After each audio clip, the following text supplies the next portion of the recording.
موت یوں آئے کاش مدینے میں مجھے موت یوں آئے قدموں میں تیرے سر ہو میری روح چلی ہو قدموں میں تیرے سر ہو میری روح چلی ہو ہر وقت تصور میں مدینے کی گلی ہو اور یاد محمد بھی میرے دل میں بسی ہو ہر وقت تصور میں مدینے کی گلی ہو.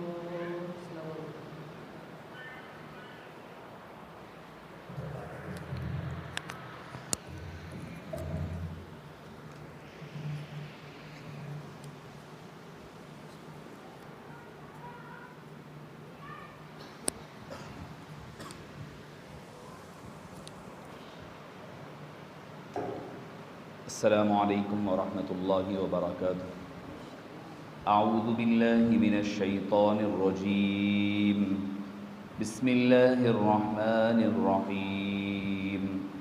قل من كان عدوا لجبريل فإنه نزله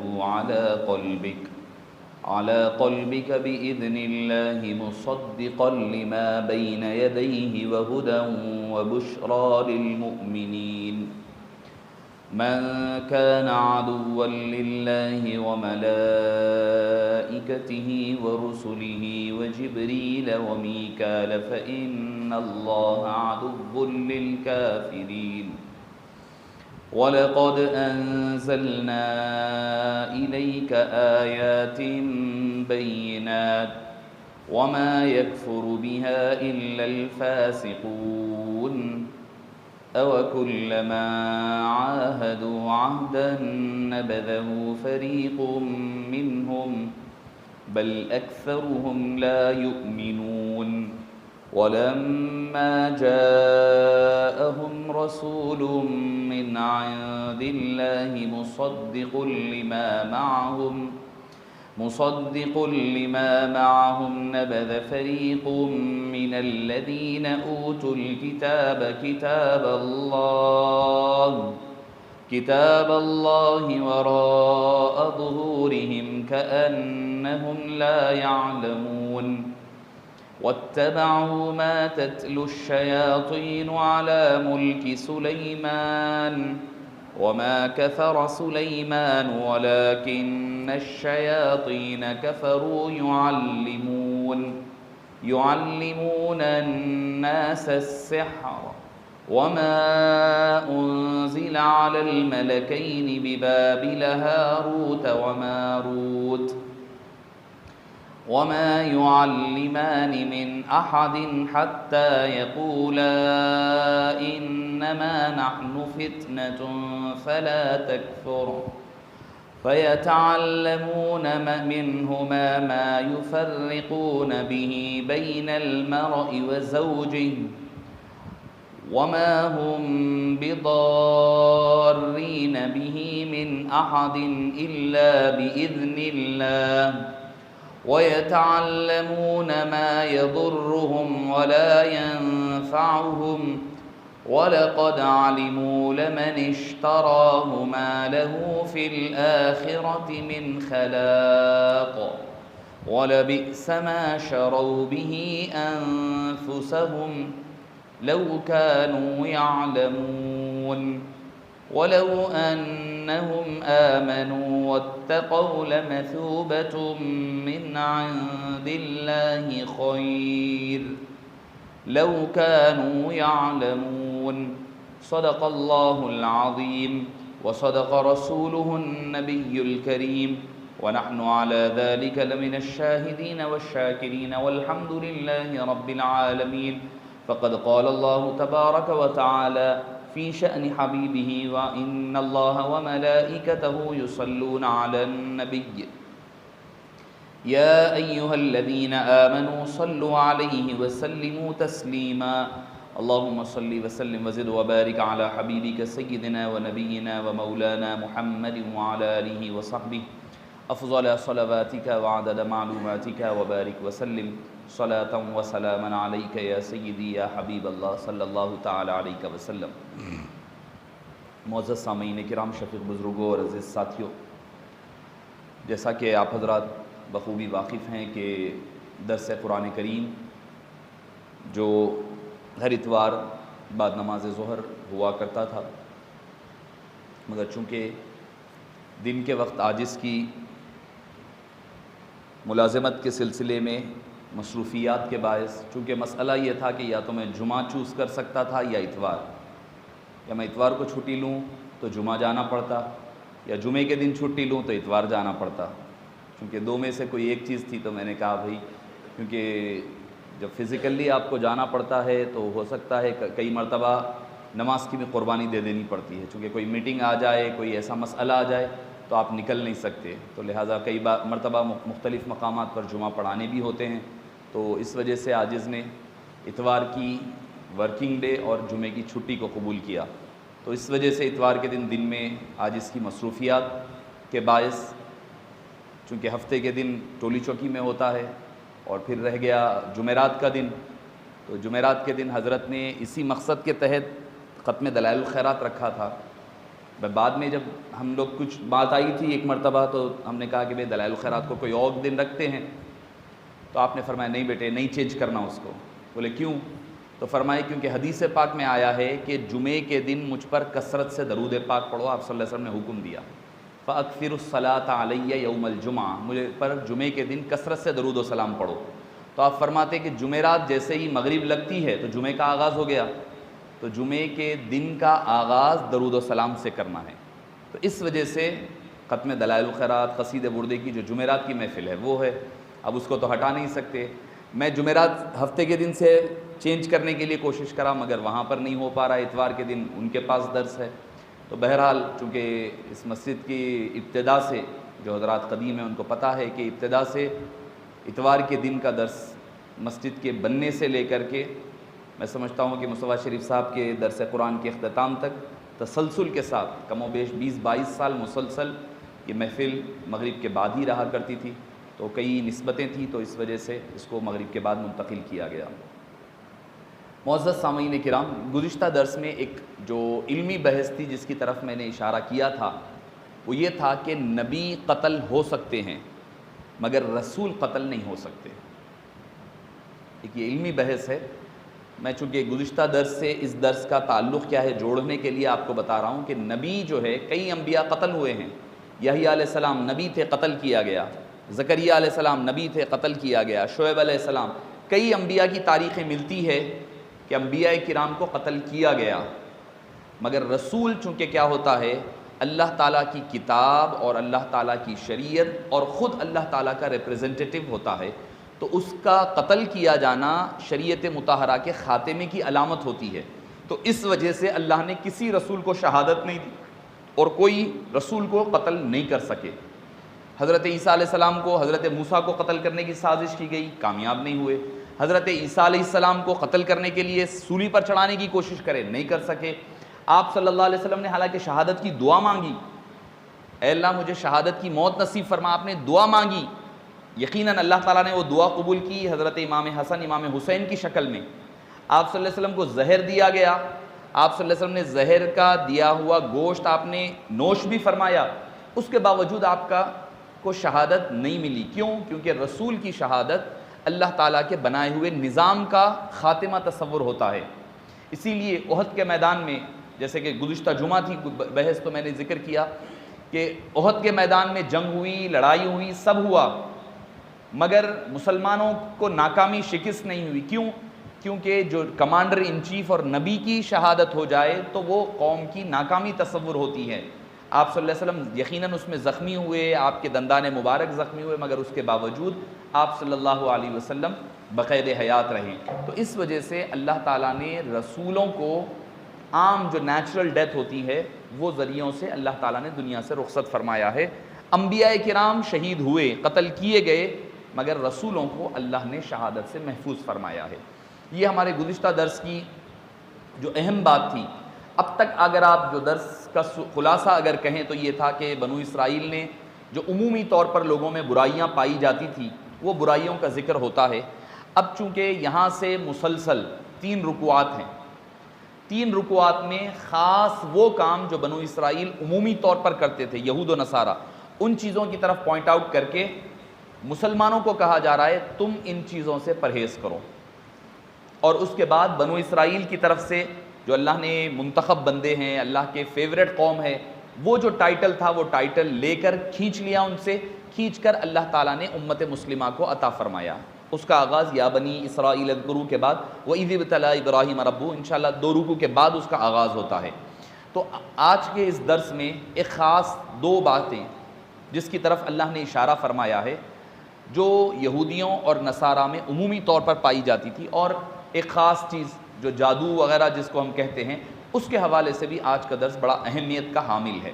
یعنی جادوگری وغیرہ جو ہوتی ہے اس کا امپورٹنس، اہمیت کیا ہے، اس کی حقیقت کیا ہے، اور اس کا کرنا یا نہ کرنا، اس حوالے سے آج کا درس کا یہ خلاصہ رہے گا۔ آغاز یہ ہوتا ہے قرآن کریم کی یہ آیات تب نازل ہوئی، ان آیات کا پہلی جو آیاتیں ہیں 2 آیتیں، وہ 2 آیتوں کا شان نزول یہ ہے کہ بنو نذیر جو یہودیوں کا قبیلہ تھا، ان کے کچھ لوگ آپ صلی اللہ علیہ وسلم پاس آئے اور آ کر انہوں نے کہا کہ ہم ایمان لانے تیار ہیں، آپ پاس ہمارے چند سوالات ہیں، آپ ان سوالات کا جواب دے دیجئے، ہم جو ہے آپ پر ایمان لا لیتے ہیں۔ آپ صلی اللہ علیہ وسلم نے فرمایا ٹھیک ہے، پوچھو کیا ہے۔ انہوں نے مختلف سوالات کیے، پوچھے کہ بھئی بچوں میں، اولاد میں ماں اور باپ دونوں کے صفات کیوں آتے ہیں، دونوں کی کوالٹیز کیوں آتی، کبھی ماں کی کچھ آ رہی، باپ کی کچھ آتی، کیوں آتی ہے؟ تو فرمایا چونکہ اللہ تعالیٰ نے یہ نظام بنایا ہے کہ ماں اور باپ دونوں کی منی کے ذریعے سے بچے کی تولد ہوتے ہیں، تو اس وجہ سے، چونکہ یہ تو آج کے دور کا سائنسی مسئلہ ہے جو بعد میں جا کر کے پروو ہوتا ہے۔ پہلے کے دور میں تو ابتدان میں یہی سمجھتے تھے کہ مرد حضرات تنہا ہوتے ہیں، ان کی وجہ سے، جرثوموں کی وجہ سے ہوتا ہے۔ تو آپ صلی اللہ علیہ وسلم نے فرمایا مرد اور عورت دونوں کا جب منی ملتی ہے تو بچے کی پیدائش ہوتی ہے۔ تو انہوں نے کہا کہ بات یہ حق ہے، صحیح ہے۔ پھر اس کے بعد انہوں نے پوچھا کہ مرد کے، یعنی جو انسان کے جو جسم میں مرد کی کون سی چیزیں آتی ہے اور عورت کی کون سی، ماں کی کون سی چیزیں شامل ہوتی ہیں؟ تو آپ صلی اللہ علیہ وسلم نے فرمایا کہ گوشت اور پٹھے جو ہوتے ہیں، جسم کے جو پیر کے حصہ ہوتا ہے، اس کا جو گوشت اور پوست ہوتا ہے وہ والد کی طرف سے آتا ہے، والد کے اندر، چاہے وہ لڑکا ہو یا لڑکی ہو، دونوں کے لیے۔ اور پھر فرمایا ماں کے جو ہے ناخن، بال اور جسم کے اندر پایا جانے والا خون، یہ ماں کی طرف سے آتا ہے۔ اولاد کے اندر، بچہ ہو یا بچی ہو، آپ بولیں گے بھائی باپ کا خون ہے، بولتے ہیں ماں والد کی طرف سے خون ہے۔ دیکھیے خون ایک نسل کے اعتبار سے کہا جاتا ہے، مگر اگر فزیکلی جو بلڈ آتا ہے، مگر جو فزیکلی جو خون جو انسان کے جسم میں پہنچتا ہے وہ ماں کی وساطت اور ذریعے سے پہنچتا ہے۔ اسی لیے بچہ یا بچی ماں کی امبلیکل کارڈ سے جڑا ہوا رہتا ہے، اس کے ذریعے سے اس کے جسم میں غذا بھی پہنچتی ہے، خون بھی پہنچتا ہے۔ تو لوگ بولے یہ تو بات صحیح ہے، ہمارے کتابوں کے اعتبار سے صحیح ہے۔ پھر پوچھے کہ حضرت یعقوب علیہ السلام نے کون سی ایسی 2 چیزیں جو حلال تھی اپنے آپ پر حرام کر لیا؟ آج بھی یہودی اس بات کو مانتے ہیں اور اس پر عمل کرتے ہیں، کیا؟ وہ اونٹ کا گوشت اور دودھ نہیں پیتے، حرام سمجھتے، حرام بنا لیا اپنے اوپر انہوں نے۔ آپ وجہ پوچھے تو کہیں گے حضرت یعقوب علیہ السلام نے اپنے آپ پر حرام کر لیا تھا، حرام تھا یعقوب علیہ السلام پر۔ دراصل حضرت یعقوب علیہ السلام کو ظاہری طور پر گرمی کی وجہ سے ایک جسم میں ایک معمولی بیماری تھی، جسم کی وجہ سے، جس کی وجہ سے کوئی ڈیسیز تھا، جس میں کہ آپ کو یہ بتلایا گیا تھا کہ آپ اونٹ کا گوشت اور دودھ پینے سے پرہیز کریں۔ تو آپ نے اس وجہ سے، اس بنا پر آپ نے پرہیز کیا، پرسنل ریزن کی وجہ سے، مگر اس قوم نے کیا سمجھا؟ یہ شریعت بنو اسرائیل میں حرام ہے۔ وہ لوگ حرام، آج بھی ان کے پاس یہ تصور پایا جاتا ہے۔ جیسے آپ صلی اللہ علیہ وسلم نے اپنے آپ کے لیے کچی پیاز اور کچا لہسن استعمال نہیں فرمایا، پسند نہیں فرمایا۔ حضرت ابو ایوب الانصاری نے ایک مرتبہ کھانا پکا کر لا کر پیش کرے، پوچھے کہ آپ صلی اللہ علیہ وسلم کو دیتے، جب آپ صلی اللہ علیہ وسلم نوش فرما لیتے، کھا لیتے، تو دونوں میاں بیوی حضرت ابو ایوب الانصاری ان کی بیوی برتن ڈھونڈتے پھرا کے کہاں پر آپ صلی اللہ علیہ وسلم کے انگلیوں کے نشان ہیں، وہاں سے بطور تبرک کھایا کرتے تھے، یعنی آپ صلی اللہ علیہ وسلم کہاں سے کھائے وہاں سے کھایا کرتے تھے۔ تو ایک دن دیکھے کہ بھئی کھانا جیسے کہ ویسا انٹچ ہے، بالکل سیل پیک جیسے ویسا کھانا واپس آ گیا، فوری دوڑ کر پوچھنے گئے یا رسول اللہ کیا مسئلہ ہوا، آپ نہیں کھائے؟ تو آپ نے فرمایا کہ اس میں لہسن اور کچی پیاز کی بو آ رہی ہے، تو اس وجہ سے میں نے نہیں کھایا۔ تو حضرت ابو ایوب نے پوچھا یا رسول اللہ صلی اللہ علیہ وسلم کیا یہ حرام ہے؟ آپ نے فرمایا حرام نہیں ہے، میں اپنے لیے پسند نہیں کرتا، یہ اپنے لیے پسند نہیں کرتا۔ تو ٹھیک ہے، آپ صلی اللہ علیہ وسلم نے طبیعتاً استعمال نہیں فرمایا، اور ریزن بھی، وجہ بھی بیان فرمایا میں اس سے بات کرتا ہوں جس سے تم بات نہیں کرتے، یعنی اللہ سے کلام ہوتا ہے، ملائکہ سے کلام ہوتا ہے، جبریل امین سے کلام ہوتا ہے، تو اس وجہ سے میں نہیں کھاتا۔ تو اسی وجہ سے حضرت یعقوب علیہ السلام کچھ اپنی نجی وجوہات کی وجہ سے استعمال نہیں کرتے، تو وہ یہ سمجھنے لگے کہ بھئی یہ حرام ہے، آج بھی ان کے پاس حرام ہے۔ انہوں نے کہا کہ ٹھیک ہے، یہ بات بھی صحیح ہے، اور فرمانے لگے کہ آسمان زمین میں آپ کا ساتھی اور رفیق کون ہے، دوست کون ہے؟ آپ نے فرمایا کہ ابو بکر ہے۔ بولے ٹھیک ہے۔ بولے آسمانوں میں آپ کا رفیق اور ساتھی کون ہے؟ تو بولے جبریل امین ہے۔ ارے ہماری جبریل امین سے نہیں بنتی، ہمارا ان سے اختلاف ہے، ہماری دشمنی ہے، پرانی دشمنی ہے، ہم جبریل امین نہیں، اگر میکائیل قرآن لائے تو ہم مانتے، ہم جبریل نہیں لانا قرآن، میکائیل لے کر آنا تو ہم مانتے، ہماری جبریل امین سے دشمنی ہے۔ بولے کیوں ہے؟ تو بولے ایک تو یہ کہ بھائی ہماری قوم پر جب بھی عذاب آیا وہ جبریل لے کر آئے، جب بھی خطرناک آرڈرز آئے، ڈینجر آرڈرز آئے، ہم جو عام طور پہ کرتے، یعنی شراب پینا عام تھا، عام پی رہی، شراب حرام ہے، یہ آرڈر لائے جبریل امین، تو لہٰذا ہماری جبریل امین سے کٹف ہے، سخت دشمنی ہے، جبریل امین نے لانا تھا۔ وہ بولے انطاکیہ کی بستی میں بخت نصر کے پاس جب یہودی ہمارے پاس جو ہے کفار جو آ کر ہم پر حملہ کرنے لگے، تو ہم ان کو جب قتل کرنے کے لیے گئے بخت نصر کے پاس، تو بولے جبریل امین اس کی حفاظت کر دیے، اس لیے ہمیں جبریل امین سے پریشانی ہے۔ بولے عیسیٰ علیہ السلام کو جب ہم قتل کرنے گئے تو بعض ان میں یہ بھی مانتے تھے کہ عیسیٰ علیہ السلام سولی پر نہیں چڑھائے گئے، اٹھا لیے گئے۔ بولے بچائے کون؟ جبریل امین بچائے۔ تو بولے جبریل امین سے ہماری دشمنی ہے ازلی، ہمیں جبریل امین سے واسطہ نہیں ہے، جبریل امین کو آپ بدل لو تو ہم ایمان لانے تیار ہیں، ہماری جبریل امین سے بڑی دشمنی ہے۔ تب اللہ تعالیٰ نے یہ 2 آیات نازل فرمائی ہے، ابتدائی آیات، یہ فرماتے ہوئے قل، اے حبیب پاک آپ فرما دیجئے، من کان عدوا لجبریل، جو کوئی جبریل امین کا دشمن ہوگا، ان کے خلاف ہوگا، ان سے دشمنی کرے گا، ان کا جو دشمن ہوگا، فإنہ نزلہ علی قلبک بإذن اللہ، اور جبریل امین کون ہے؟ یہ وہی ہے جو نازل کرتے ہیں قرآن کریم کو آپ کے قلب مبارک پر، اپنی طرف سے نہیں، بإذن اللہ، اللہ کی مرضی اور اس کے حکم سے نافذ کرتے ہیں۔ جبریل لا رہے ہیں تو جبریل کا اپنی طرف سے کوئی کمال نہیں ہے، جبریل کی اپنی اتھارٹی تھوڑی ہے کہ جو چاہے کر لے، ہم آپ ہیں جو چاہے کر لیتے، اللہ کی بات ماننا ہے مانے، نہیں ماننا ہے نہیں مانے، شریعت کو مانے نہیں مانے، یہ ہم کرتے ہیں۔ جبریل امین تو کون ہے؟ سارے ملائکہ کون ہے؟ وَيَفْعَلُونَ مَا يُؤْمَرُونَ، وہ وہی کرتے ہیں جس کا ان کو حکم دیا جاتا ہے، ایک اللہ کے اذن اور حکم کے خلاف نہیں جاتے۔ اللہ تعالیٰ بولا یہ کرنا ہے تو کرنا ہے، بس ختم، اس کے علاوہ دوسرا تھاٹ ہی نہیں ان کے پاس۔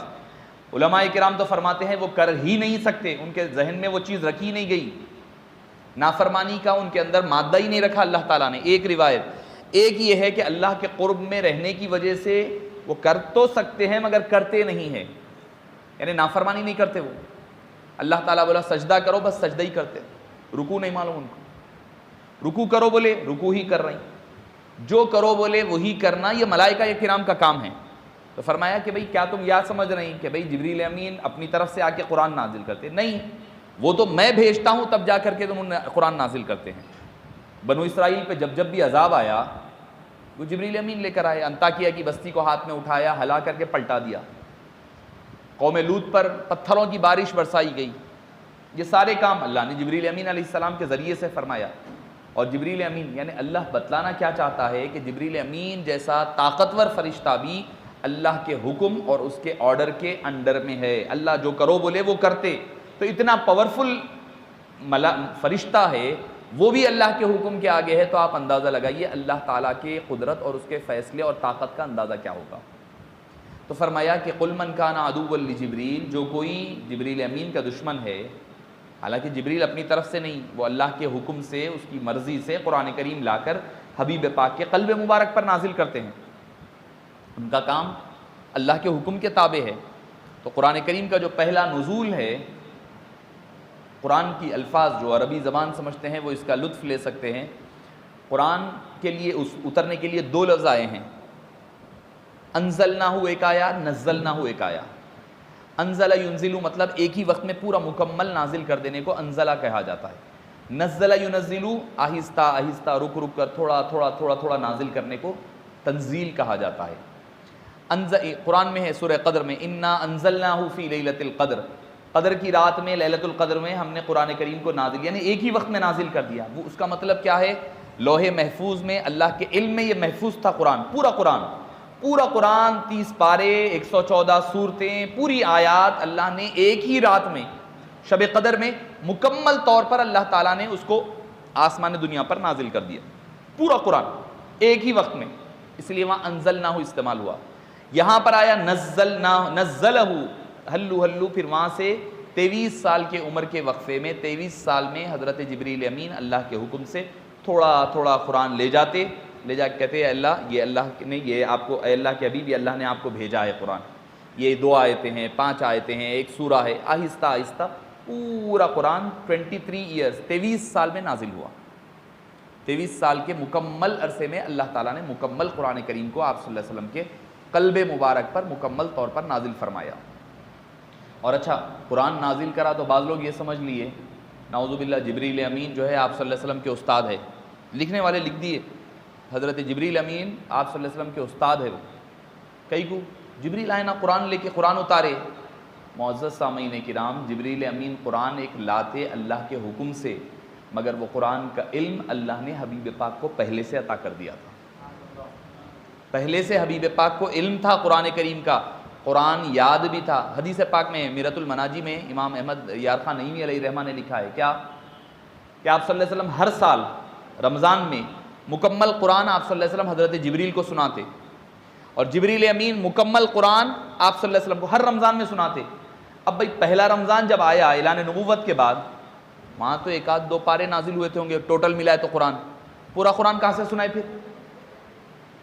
بھائی قرآن نازل ہو رہا 23 سال میں، اور ہر سال شروع سے پورے 23 سال آپ صلی اللہ علیہ وسلم پورا قرآن سنا رہے ہیں۔ تو مطلب یہ ہے کہ اللہ نے حبیب کو پہلے سے علم سکھا دیا تھا۔ الرحمن علم القرآن خلق الانسان علمہ البیان، رحمان نے قرآن سکھایا، بعد میں آپ کو پیدا فرمایا۔ تو آپ کی پیدائش سے پہلے سے بھی اللہ تعالیٰ نے قرآن کریم کو آپ کو سکھا دیا تھا۔ اس کی ایک اور مثال جو میں نے اس سے پہلے بھی دی ہے، قرآن کریم میں ہے لا تحرک بہ لسانک لتعجل بہ، اے حبیب آپ اپنی زبان کو حرکت مت دیجیے، قرآن ہم جمع کر دیں گے۔ تو ہوتا کیا، جبریل امین قرآن لا کے قرآن سنا رہی، قرآن شروع کر رہے ہیں سنانا، آپ صلی اللہ علیہ وسلم حضرت جبریل کے ساتھ ساتھ پڑھنے لگتے۔ جبریل قرآن ادھر پڑھ رہی، آپ صلی اللہ علیہ وسلم ساتھ ساتھ پڑھ رہی۔ تو اللہ فرمایا مت پڑھیے، آپ سن لیجئے خالی، بعد میں ہم اس کو حفاظت کر دیتے، محفوظ کر دیں گے۔ اب بچے یہاں پر جتنے ہیں، بڑے حضرات بھی ہے، آپ قرآن کریم اگر کوئی پڑھ رہے ہیں آپ کو، اب میں یہ آیت پڑھوں قل من کان عدوا لجبریل، جس کو قرآن کی یہ آیت یاد ہے انہیں میرے ساتھ پڑھ سکتا ہے نا؟ اگر جس کو یاد نہیں ہے یہ آیت، ساتھ پڑھ سکتے آپ؟ نہیں پڑھ سکتے۔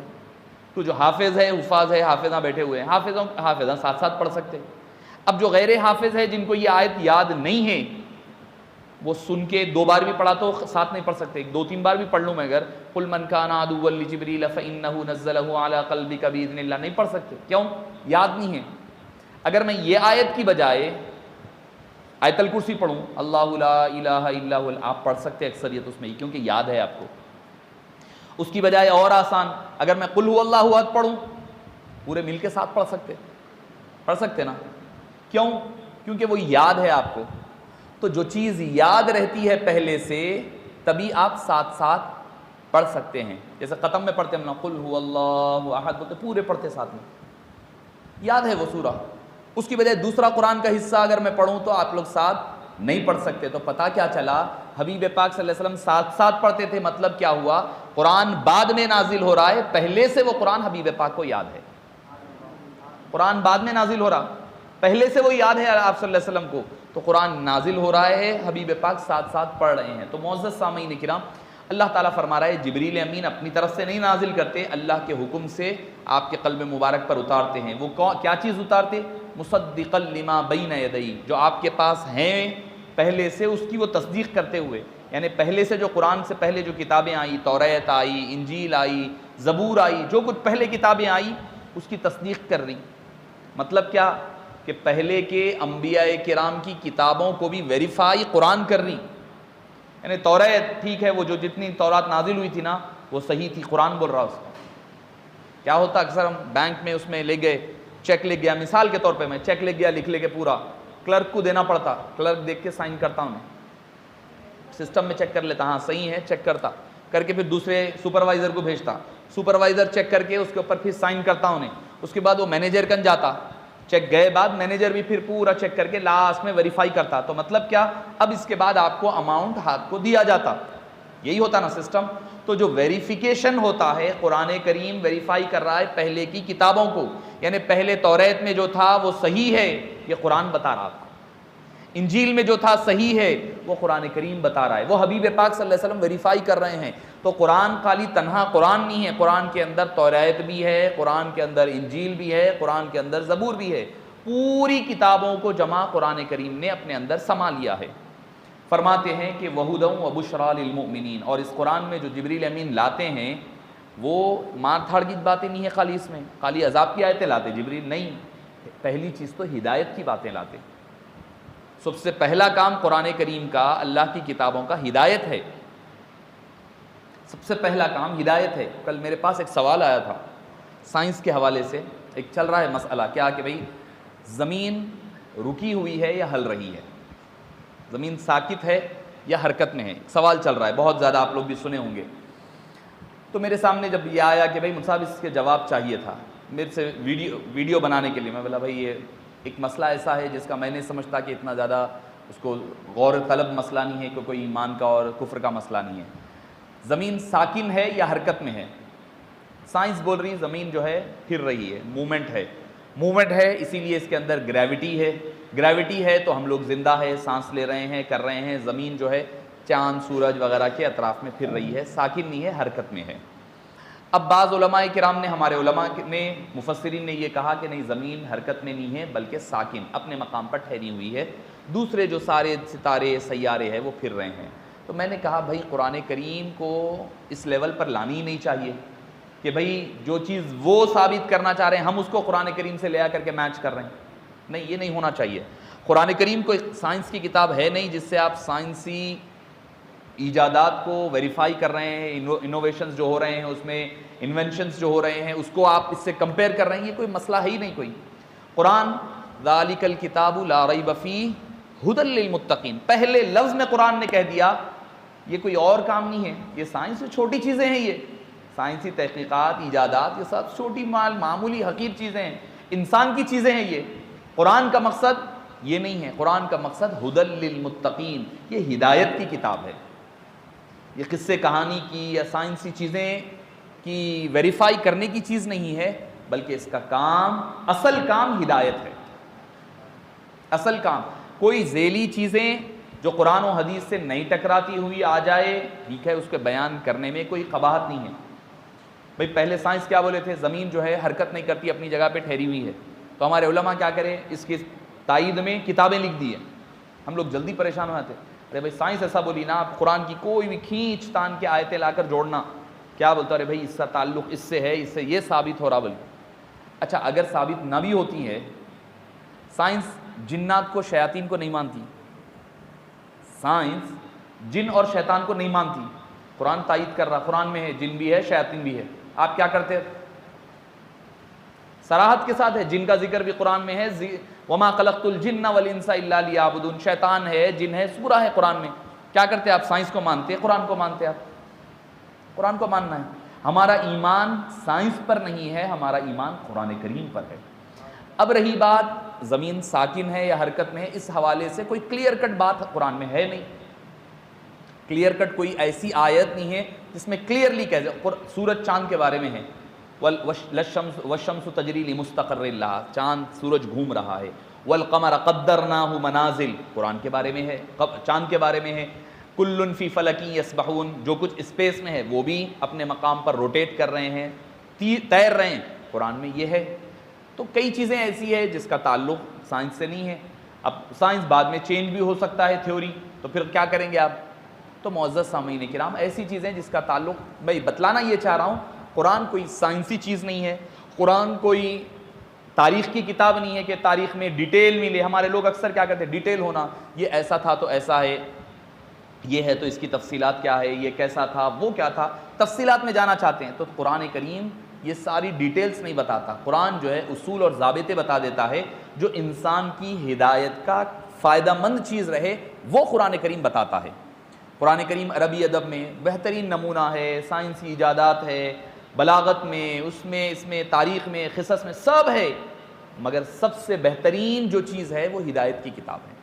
یہاں پر بھی بتلایا جا رہا ہے ہدن, یہ ہدایت والی کتاب ہے. وبشریٰ للمؤمنین, اور مومنوں کو بشارتیں دینے والی کتاب ہے. قرآن کریم اگر آپ اٹھا کر پڑھیں گے نا, عذاب کی آیتیں کم ہیں, بشارتیں زیادہ ہے. یہ بھی ایک بشارت ہے. بشارت منصا بولیں گے کہ بھئی میرا ذکر کہیں کو کر رہے ہیں اپنا, تو بشرا سے بشارت بنا, وہ معنی وہی ہے. بشرا خوشخبریاں, بشارت اسی سے بنا ہے, خوشخبریاں.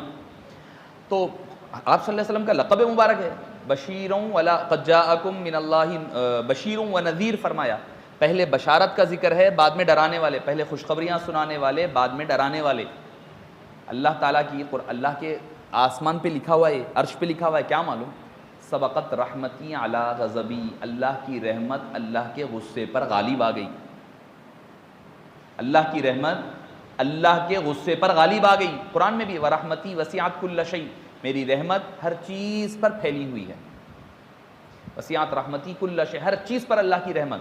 تو اللہ کا غصہ بھی ہے, جلال بھی ہے, جمال بھی ہے, مگر جمال جلال پر فوقیت رکھتا ہے.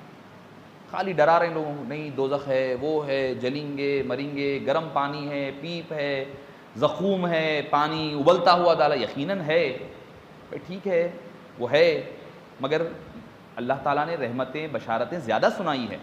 اسی لیے حبیب پاک نے کیا فرمایا, بشروا ولا تنفروا, لوگوں کو خوشخبریاں سناؤ, نفرتیں مت پھیلاؤ, ڈراؤ مت لوگوں کو, بشارتیں سناؤ, اچھی اچھی چیزیں سناؤ. یسروا ولا تعسروا, لوگوں کے لیے آسانیاں پیدا کرو, مشکلات مت کھڑا کر دو. تو قرآن کریم کیا ہے, ہدایت والا کلام ہے, اور لوگوں کے لیے خوشخبریاں دینے والا اور خوشخبریاں سنانے والا ہے.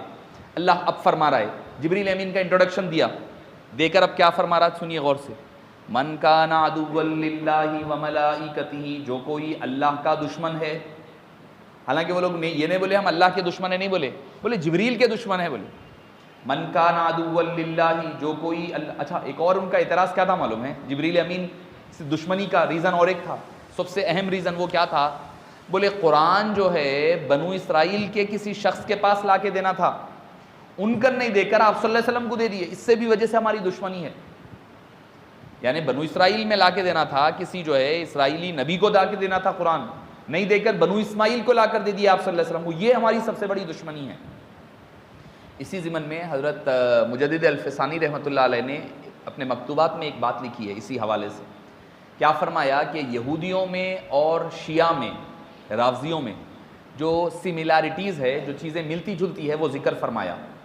کیا فرماتے ہیں ذکر فرما کر کہ شیعہ یہودی جبریل امین سے دشمنی, وہ یہ مانتے ہیں کہ جبریل امین سے غلطی ہو گئی کہ وہ بنو اسرائیل کے کسی نبی کو قرآن لا کر دینے کی بجائے آپ صلی اللہ علیہ وسلم کو لا کر دیے ہیں. اسی طرح شیعوں میں کا ایک طبقہ ہے, وہ لوگ کیا مانتے کہ حضرت جبریل امین سے غلطی ہو گئی, حضرت علی کے پاس لا کر قرآن دینے کی بجائے نعوذ باللہ سرکار کے پاس لا کر دے دیا. تو اصل کے اعتبار سے دونوں باتیں برابر ہے. اگر کوئی عقیدہ رکھا تو آؤٹ ہو جاتا, انہیں نکل جاتا. اللہ کیا فرما رہا ہے, من کان عدوا للہ, جو کوئی اللہ کا دشمن ہے, وملائکتہ, یا اس کے کل ملائکہ یا ایک بھی ملائکہ کا دشمن ہے, پورے ملائکہ کا جو بھی دشمن ہے، ورسولہ یا اس کے کسی رسولوں کا کوئی دشمن ہے، اللہ کا دشمن، ملائکہ کا دشمن، چونکہ ملائکہ کی بات ہو رہی، پورے ملائکہ کی بات کر دی ہے، جو کوئی اس کے کل ملائکہ کا دشمن ہے یا اس کے کل رسولوں کا دشمن ہے، وہ جبریل و میکال، پھر خاص طور پر یہاں ذکر ہو رہا، یا جو کوئی جبریل کا یا میکائیل کا دشمن ہے، فرمایا فَإِنَّ اللَّهَ عَدُوٌّ لِّلْكَافِرِينَ، بے شک اللہ تعالیٰ دشمن ہے کافروں کا، یعنی وہ در حقیقت اللہ کی دشمنی ہے۔ جبریل امین کی دشمنی صرف جبریل کی دشمنی نہیں ہے، وہ اللہ کی دشمنی ہے۔ میکائیل سے تنہا دشمنی، میکائیل کی دشمنی نہیں، میکائیل کو دوست بنا رہے ہیں، جبریل سے دشمنی، فرمایا کہ نہیں، یہ سب میرے ملائکہ، میرے بھیجے گئے فرشتے ہیں، ان میں سے ایک کی بھی دشمنی میری دشمنی۔ اچھا، پھر سملیرٹیز کی جو میں بات کر رہا تھا وہ یہاں پھر آ گئی، یہودیوں میں اور شیعہ میں۔ یہودیوں کو ایک ملائکہ سے دشمنی، وہاں پر ایک کی دوستی، دوسرے سے دشمنی، میکائیل سے دوستی ہے، جبریل امین سے دشمنی ہے۔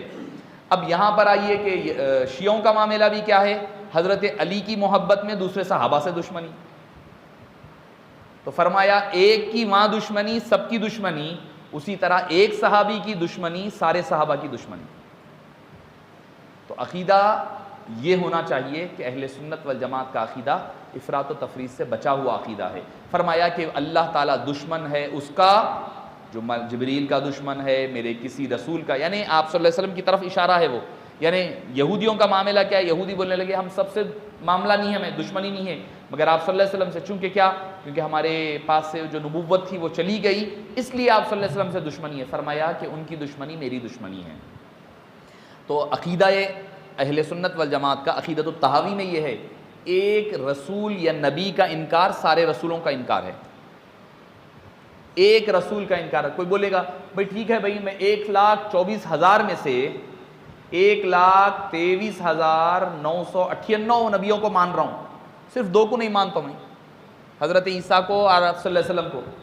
فرمائے نہیں، 2 کیا، 1 کو بھی نہیں مانے تو آپ ایمان مومن نہیں ہو سکتے۔ ایک کی دشمنی، ایک کا انکار، سب کا انکار۔ مگر یہ بات بھی یاد رکھے، صرف ماننا ہے، عمل کرنا نہیں ہے، صرف ماننا ہے۔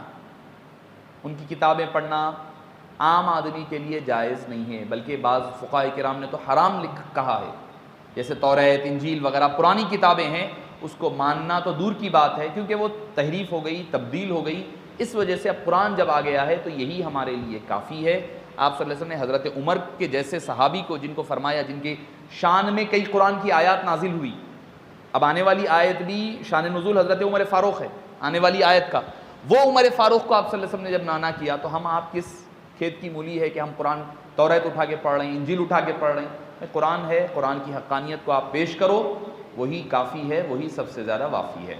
وَلَقَدْ أَنزَلْنَا إِلَيْكَ آيَاتٍ بَيِّنَاتٍ، تحقیق کہ ہم نے نازل کیا اے حبیب پاک آپ کے پاس، آپ کی طرف آیات کو، نشانیوں کو، جو کھلی کھلی نشانیوں کو ہم نے پیش کیا۔ وَمَا يَكْفُرُ بِهَا إِلَّا الْفَاسِقُونَ، اس کو صرف فاسق اور کافر لوگ ہی انکار کر سکتے ہیں، مومن قرآن کی آیات کا انکار نہیں کر سکتا، مومن نہیں ہو سکتا کہ وہ قرآن کا انکار کرے، انکار تو صرف فاسق و فاجر ہی کیا کرتے ہیں۔ اب یہ جو آیت کریمہ ہے اس کے بارے میں آتا ہے، حضرت عمر فاروق رضی اللہ عنہ مدینہ پاک میں یہودیوں کے پاس اکثر آنا جانا تھا، آیا جایا کرتے تھے، وہ لوگ خوش ہو گئے، ارے چلو عمر کو ہم اپنی طرف کھینچ لیے، خوش ہونے لگے، تو فرمائے کہ تم اس خوش فہمی میں مت رہو کہ بھئی میں تمہاری طرف آ رہا ہوں یا تم کو پسند کرتا ہوں یہودیوں کو، نہیں، میں اس لیے آتا ہوں تاکہ تمہارے پاس جو کتابوں میں چیزیں ہیں اور جس کی تصدیق قرآن بھی کرتا ہے وہ آیات نکال کر تم کو قرآن سے سمجھانے کے لیے آتا ہوں۔ یہ مت سمجھو کہ میں تمہارے مذہب پر چلنے والا ہوں، دین پر چلنے والا ہوں۔ تو بولے تمہارے سے اللہ نے وعدہ کیا تھا نا، بولے کیا کا وعدہ؟ جب آخری رسول آئیں گے، نبی آئیں گے تو تم انکار نہیں کرو گے، یہ وعدہ دیا تھا نا اللہ تعالیٰ نے۔ بولے ہو، تو بولے پھر یہ وعدہ تم پلٹ گئے نا؟ بولے نہیں نہیں، ہم نہیں کرے، ہمارے باپ دادا کرے تھے، اب وہ باپ دادا ہے نہیں جو ان کو فالو کر سکے آپ صلی اللہ علیہ وسلم کو، یہ وعدہ ہمارے لیے نہیں تھا۔ تو اللہ تعالیٰ نے یہ آیت کریمہ نازل کی، اَوَكُلَّمَا عَاهَدُوا عَهْدًا، جب کبھی تم سے کوئی وعدہ کرنے کے لیے کہا جاتا ہے۔ اچھا ایک اور بات آپ کو اس سے پتہ چلی، پچھلی آیات جو گزری کہ کفر کئی قسم کا ہوتا، مگر اللہ کے جو مقربین ہوتے ہیں ان سے دشمنی سب سے بڑا کفر ہے۔ کفر جو ہے قرآن نہیں ماننا، ایمان نہیں لانا، ایک کفر ہے، مگر سب سے بڑا کفر کیا ہے پتہ ہے؟ سب سے بڑا کفر اللہ کے جو مقربین ہیں، اللہ والے جو ہے ان سے دشمنی کرنا ہے۔ بھائی جبریل کو نہیں مانتے بولے تھے، خدا کو ماننے تیار ہے، انہوں بولے ہم جبریل کو ہی نہیں مانتے، بولے اللہ بولنا تھا چلو ٹھیک ہے بھائی سب مان رہی، سارے انبیاء کو مان رہے ہیں، آپ صلی اللہ علیہ وسلم پہ ایمان لا لے رہی، ہم کیا بولتے ارے چلو ٹھیک ہے بھائی تھوڑا آیا نا آ جان دو، تھوڑا کچھ نہیں مانتا، نہیں مانا پورا تو مان رہا، تھوڑا چھوڑو، کمپرومائز کرتے۔ اللہ تعالیٰ بتلا رہا ہے نہیں، جو میرے محبوبوں سے دشمنی اور عداوت کرے گا وہ میرے محبوبوں کی دشمنی نہیں، وہ میری خود دشمنی اور عداوت ہے۔ جبریل کی دشمنی، بھائی جبریل سے اللہ کا کیا تعلق ہے؟ ایک فرشتہ ہے نا، ایک اللہ کی مخلوق ہے، ایک اللہ کی مخلوق ہے۔ فرمایا کہ نہیں، جبریل کی دشمنی میری دشمنی ہے۔ اسی لیے اولیاء کرام کے بارے میں فرمایا من عاد لی ولیا فقد آذنتہ بالحرب، جو میرے ایک ولی سے عداوت کرے گا میں اس کے خلاف جنگ کا اعلان کرتا ہوں۔ کیوں کہا گیا؟ اسی لیے کہا گیا اللہ کے ایک دوست کی دشمنی وہ اللہ کی ہی دشمنی ہوا کرتی ہے۔ تو یہ اہم بات ہے، اللہ کے دوستوں سے دشمنی رکھنا، عداوت کرنا، ان کی بے ادبیاں کرنا، جو چاہے زبان درازیاں کرنا، یہ جائز نہیں ہے۔ یہ آدمی کو کبھی کفر تک بھی پہنچا دیتا۔ کوئی باتیں اللہ والوں کی سمجھ میں نہیں آئی نا، خاموشی اختیار کر لینا، خاموش بیٹھ جانا۔ کچھ باتیں نہیں سمجھ میں آتی آپ کو، ٹھیک ہے، انہوں کوئی بات ایسی کہہ دیے ہیں، کوئی بات آپ کو ہے، مذاق نہیں اڑانا کبھی بھی۔ کوئی درگاہ پہ کوئی کام غلط کوئی کر رہا ہے تو جو غلط کر رہا ہے اس کو بولو، آپ اللہ والوں کو کیوں برا بول رہے ہیں؟ کوئی اگر درگاہ پہ کوئی کام غلط کر رہے ہیں، کوئی مجاور غلط کر رہا، کوئی سجادہ غلط کر رہا، اس کو بولو آپ، اس سے اللہ والوں کی بے ادبی گستاخی نہیں کرنا۔ دادا پیر محدث دکن علیہ الرحمہ نے فرمایا کہ جو آدمی اللہ والوں کی بے ادبی کرتا ہے اس کا خاتمہ خراب ہو جاتا ہے، مرتے وقت کلمہ نہیں ملتا، کلمہ نصیب نہیں ہوتا۔ اور ہم خود بھی دیکھیں بڑے بڑے باتیں کرتے، کیا ہے وہ، کیا ہوتا، کدھر ہوتا، ان کی زندگیوں میں عملی طور پر دیکھا گیا کہ مشکلات و مصائب ان کی زندگیوں میں ہم نے دیکھا ہے۔ اگر آپ کو کوئی بات سمجھ میں نہیں آ رہی خاموش ہو جاؤ، بے ادبی نہیں کرنا، ان سے وہ نہیں کرنا، جھگڑ لینا نہیں۔ اللہ والے آپ بولیں گے کیا بھائی اللہ والے، اللہ 70 ماؤں کی محبت رکھنے والا، معاف فرمانے والا ہے۔ اکثر لوگ یہ اعتراض کرتے، اکثر آتا ہے اعتراض، بھائی اللہ معاف کرنے والا ہے، رسول پاک صلی اللہ علیہ وسلم پر طائف میں پتھر پھینکے گئے تب بھی آپ صلی اللہ علیہ وسلم معاف فرما دیے، پھر یہ اللہ والے کیوں معاف نہیں کرتے، بدلہ کیوں لیتے؟ اکثر سننے میں آتا نا بھی یہ اللہ کی، یہ ولی کی بے حرمتی کرے تو ایسا ہو گیا ویسا ہوا، اکثر جو واقعہ سنتے یہ پیش کر کے بولتے۔ دیکھیے دراصل وہ اللہ والے بدلہ نہیں لیتے، اللہ والوں کی طرف سے خود اللہ بدلہ لیتا ہے۔ اللہ نہیں لیتا بدلہ، اللہ خود اللہ والے نہیں لیتے، اللہ والے تو معاف کر دیتے۔ سرکار دو عالم صلی اللہ علیہ وسلم کسی سے بدلہ نہیں لیے، معاف کر دیے، مگر اللہ تعالیٰ خود آپ صلی اللہ علیہ وسلم کی طرف سے بدلہ لیا کرتا۔ ابو لہب کا بیٹا عتیبہ تھا، عتبہ بعد میں ایمان لا لیا، عتیبہ آپ صلی اللہ علیہ وسلم کی بے پناہ بے ادبی کرا، آپ صلی اللہ علیہ وسلم خاموش بیٹھ گئے، کچھ بھی نہیں بولے، بس غصے کے عالم میں کیا نکلا، اللہ کے شیروں میں کا ایک شیر، کتوں میں کا ایک کتا تیرے ساتھ حساب کرے گا۔ ابو لہب کو معلوم تھا سرکار دو عالم صلی اللہ علیہ وسلم کا انکار کرتا تھا، مگر یہ یقین تھا جو سرکار بولے وہ ہو کے رہتا۔ ابو لہب ہم سے، آج کل کے مسلمانوں سے ابو لہب اچھا تھا، آج کے مسلمانوں سے ابو لہب اچھا تھا، اس کو معلوم تھا جو سرکار فرما دیے وہ ہو کے رہتا۔ آج والا بولتا ارے اختیار تھا، یہ تھا وہ نہیں تھا، ایسا کر سکتے تھے ویسا نہیں، انہیں پریشان ہے، ناپرا تول رہا۔ آج کا جو کلمہ پڑھنے والا مسلمان ہے اس سے اچھا تو ابو لہب تھا۔ ابو لہب کو یقین تھا جو سرکار فرما دیے وہ ہو کے رہتا۔ وہ کہنے لگا کہ جب بھی جاتا وہ بیٹے کے ساتھ ساتھ رہتا، جب بھی جاتا 4 لوگوں کے قافلے کو بھیجتا ساتھ، اس کی حفاظت کرو، کیونکہ محمد صلی اللہ علیہ وسلم فرما دیے ہو کے رہیں گا، وہ حفاظت کرو۔ ایک سفر میں جا رہے ہیں، جنگل میں رات گزارنا ہے، بولے دیکھو جنگل ہے، رات کا وقت ہے، سو رہی، لہذا کیا کرو 3-4 لیئر کی سیکیورٹی بنائیں۔ سیکیورٹی کیا؟ بولے تھوڑے لوگ ایسا سو، پھر اس کے بعد انہوں سو، یہ جھاڑیاں لگاؤ، کانٹے لگاؤ، وہ لگاؤ، باخیر میں درمیان میں بیچ میں اس کو سلائے۔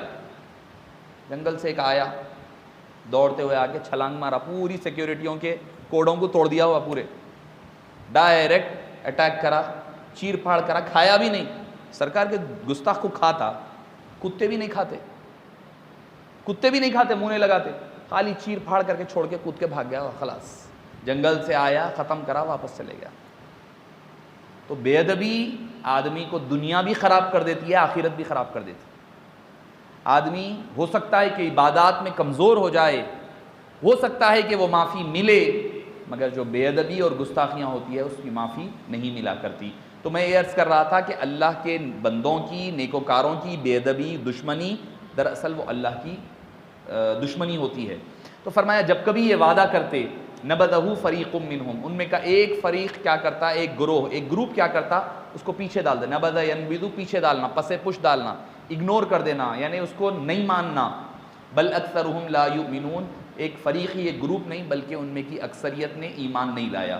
ولما جاءہم رسول من عند اللہ، جب کبھی ان کے پاس کوئی رسول آئے اللہ کی طرف سے، مصدق لما معہم، چند لوگوں نے جو تصدیق کر رہا تھا ان کے ساتھ جو کچھ تھا، یعنی آپ صلی اللہ علیہ وسلم یا پہلے انبیاء، نبذ فریق من الذین اوتوا الکتاب، تو اہل کتاب میں کے چند لوگوں نے ان کو انکار کر دیا، نہیں مانا، کتاب اللہ وراء ظہورہم، اپنے پس پشت کتاب کو ڈال دیا، کأنہم لا یعلمون، جیسے کہ وہ جانتے ہی نہیں کہ اس کتاب کے بارے میں، حالانکہ قرآن کے بارے میں پہلے سے اللہ نے بتلا دیا تھا، توریت میں ہے، انجیل میں ہے، آخری نبی آنے والے ہیں، آخری نبی آنے والے ہیں، بار بار اعلان ہوتے رہا، اس کے باوجود وہ ایمان نہیں لائے۔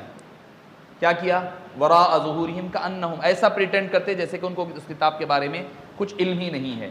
اب یہاں تک ایک ذکر ہو گیا، ایک واقعے کا ذکر ہوا جو حضرت جبریل امین علیہ السلام کی دشمنی کے حوالے سے۔ اب یہاں سے ایک بات، اہم بات کا اعلان ہو رہا، آغاز ہو رہا ہے ان کی ایک عادتوں کا، وہ ہے جادوگری کے حوالے سے۔ جادوگری جس کو میجک کہتے ہیں، عربی زبان میں سحر کہا جاتا ہے، کہ دراصل یہاں پر اس بات کی طرف اشارہ کیا جا رہا ہے، واتبعوا، انہوں نے اتباع کی، ما تتلو الشیاطین علی ملک سلیمان، سلیمان علیہ السلام کی بادشاہت میں، ان کے پیریڈ میں جو شیطان نے سکھایا، جو پڑھایا، اس جادوگری کی وہ اتباع کرتے ہیں۔ دراصل ہوا یہ تھا کہ حضرت سلیمان علیہ السلام کی حکومت میں ایک ایکسٹراڈنری چیزاں ہوتے تھے، بھئی جنات ہیں ان کے قبضے میں ہیں، جنوں کو جو کرو بولے کر رہے ہیں، جنوں سے بات چیت ہو رہی، جنوں کو بولے یہ کام کرو کر رہے ہیں، مسجد اقصیٰ بناؤ، جن بنائیں۔ حضرت سلیمان کے دور میں جو سب سے بڑی مسجد اقصیٰ بنائی گئی وہ جنوں نے بنایا، جنات بنائے وہ مسجد اقصیٰ، جنات، شیاطین سب آپ کے کنٹرول میں، یہ کرو بولے کرنا، یہ پہاڑ یہ کرو، ادھر یہ کرو، ادھر وہ کرو، سب کر رہے ہیں۔ ہوا ہے، ہوا پہ کنٹرول حضرت سلیمان کا۔ ایسی بادشاہت اللہ نے کسی کو عطا نہیں فرمائی جیسی ظاہری بادشاہت اللہ نے حضرت جبریل امین کو عطا، حضرت سلیمان کو عطا فرمائی۔ حضرت سلیمان حضرت داؤد علیہ السلام کے بیٹے، حضرت داؤد علیہ السلام کے بیٹے حضرت سلیمان علیہ السلام۔ اللہ تعالیٰ، حضرت داؤد علیہ السلام کے 11 بیٹے تھے، تو 11 بیٹوں میں سے جب آپ کا وصال کا وقت آیا تو آپ کیا بولے؟ یہ میرے کویسچنس ہے، سوالات ہے، جو میرے سوالات کا جواب دے گا میں اس کو بادشاہت بھی، حکومت بھی، نبوت بھی دونوں دے دوں گا۔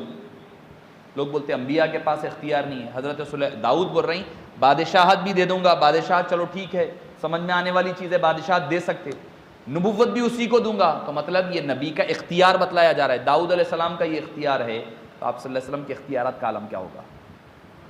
تو حضرت سلیمان علیہ السلام کو بادشاہت کیسی؟ دریائے نیل سے لے کر دریائے فرات تک حکومت تھی حضرت داؤد علیہ السلام، یعنی دنیا میں پاپولیشن اتنا ہی تھا جتنا پاپولیشن تھا، جو جہاں جہاں لوگ رہتے تھے وہاں وہاں حکومت تھی، جھاڑ پہاڑ چرند پرند چیونٹیوں سے بات چیت، سورہ نمل ہے اٹھا کر کے پڑھیے آپ، ہر چیز پر اختیار حضرت سلیمان علیہ السلام کو۔ ایسی حکومت اللہ نے، ایک یونیک حکومت، نہ پہلے کسی کو ویسی حکومت ملی نہ بعد میں کسی کو ملی، ایسی حکومت اللہ نے حضرت سلیمان علیہ السلام کو عطا فرمایا تھا۔ حکومت ایسی کہ اچھا وہ حکومت رکھنے والے سلیمان علیہ السلام، لوگ بولتے اللہ والوں کے پاس گئے تو اللہ والوں سے نہیں مانگنا، اللہ سے راست مانگنا چاہیے۔ حضرت سلیمان کیا فرما رہے ہیں؟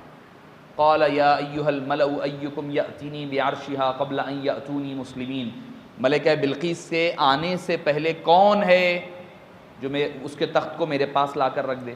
میں اللہ سے دعا کرنا تھا نا، حضرت سلیمان علیہ السلام اللہ وہ تخت لا کر یہاں رکھ دے نہیں فرمایا، اپنے دربار میں بیٹھنے والے صحابہ سے فرما رہے کون ہے جو لے کر آئے گا وہاں سے تخت؟